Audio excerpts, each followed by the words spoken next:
আসসালামু আলাইকুম গাইস, আমি আলু পরোটা বানাবো। এখানে আমি 2টা আলু সিদ্ধ করে নিয়েছি, শুকনো মরিচ ভেজে নিয়েছি, পেস্ট কেটে নিয়েছি।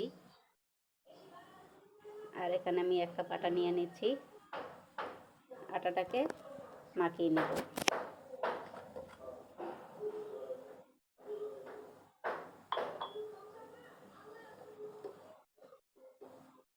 দিয়ে দিচ্ছি অল্প পরিমাণে লবণ।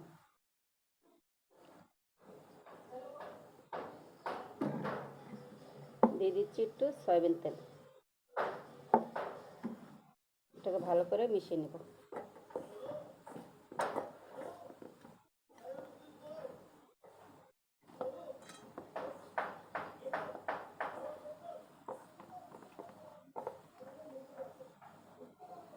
হালকা কুসুম গরম পানি দেব।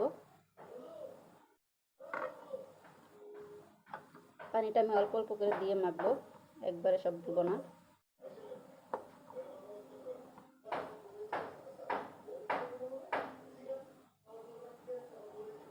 গাইস, আমি আটাটা মেখে ফিরে আসছি।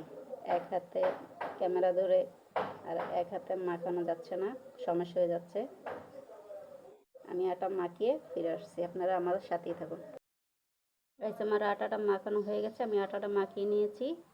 আটাটা এখন রেস্টে থাক। আমি আলুটা ভর্তা বানিয়ে নিব। দিয়ে দিচ্ছি লবণ।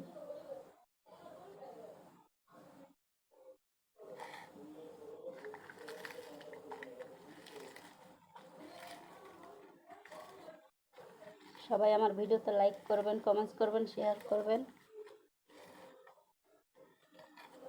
আপনারাও বাসায় এবারে আলু পরোটা বানিয়ে খাবেন।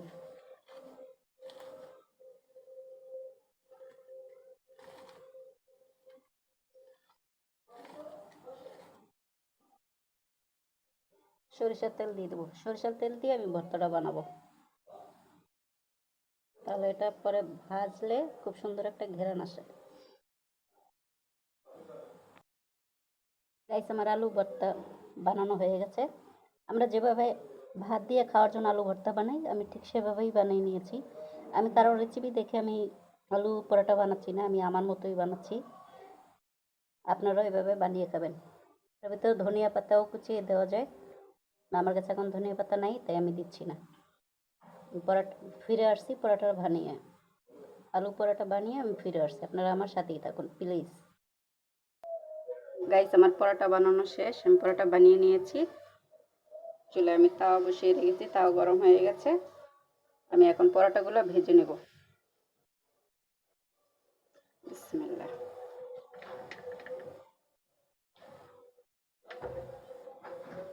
সবাই আমার ভিডিওতে লাইক করবেন, কমেন্টস করবেন, শেয়ার করবেন।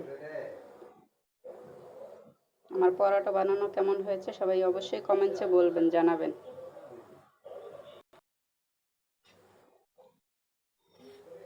আমি উল্টে দিয়েছি, এক পিঠ হালকা করে ভাজা হয়েছে।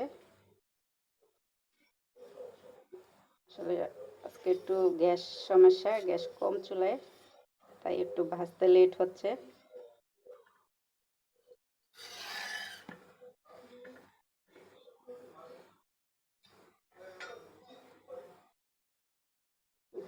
তেল দিয়ে দিচ্ছি। তেল দিয়ে ভেজে নেব। এটা যদি ঘি দিয়ে ভাজা যায় তাহলে আরও বেশি মজা হয় খেতে।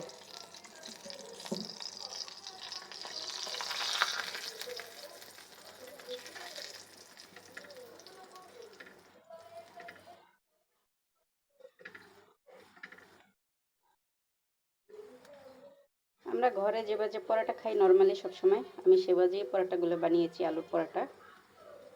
অন্য কোনো ডিজাইন করি নেই।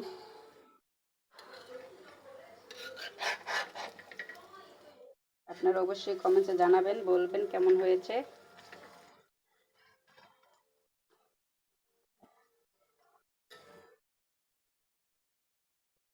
বেশ, সরিষার তেল দিয়ে আলুটা মাখানোর কারণে অনেক সুন্দর একটা ঘেরান বের হয়েছে।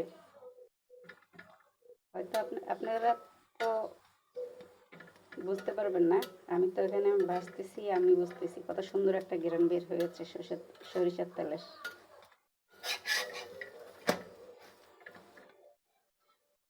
আমার পরোটা ভাজা প্রায় শেষ, আমি নামিয়ে দেব। গ্যাস কম, তাই একটু লেট হচ্ছে বাজতে। এটা চুলার তার উপরে রেখে একটা কাজ করতেছিলাম, তাই একটু এখান দিয়ে লেগে গেছে। আমার ভাজা হয়ে গেছে, নামিয়ে নেব।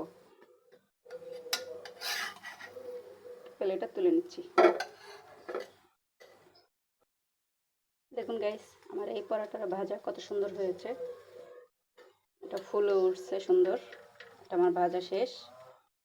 চলুন আমার হাজব্যান্ডকে খেতে দিই। গাইস, আমার পরোটা ভাজা শেষ। এখানে নিয়েছি গরুর মাংস, এটা আজকে রান্না করেছি। এটা দিয়ে আমার হাজব্যান্ড এখন খাবে। শরীর ভালো না, অসুস্থ, কোনো কিছু খাচ্ছে না, তাই একটু ঝাল করে পরোটা বানালাম। গরুর মাংসটা একটু ঝাল করে রান্না করেছি। সবাই ভালো থাকবেন, সুস্থ থাকবেন। আল্লাহ হাফেজ।